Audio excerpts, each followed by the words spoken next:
संगवारी हो, अगर आप मतलब कोई लड़की पसंद आ जाते तो पूरा कायनात मिल के ओकर शादी कहीं और करा देते। सारे लड़कियां मेहनत करके सेटिंग कर में क्या फायदा होते।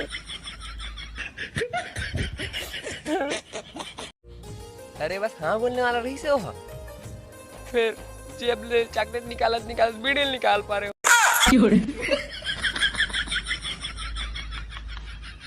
तो मोर मेहरू संगवारी हो, छत्तीसगढ़ी में आप मन के लिए एक ठो नया गाना तो ध्यान दे के सुनत रही है।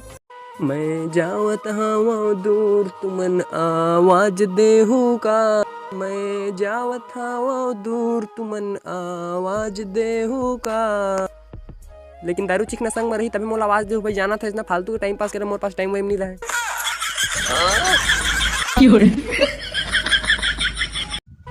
अगर मिलू किसी मोड़ पर तो अपना मुंह छुपा लेना, नहीं तो झाड़ में थूक थाक के रहेंगे तो।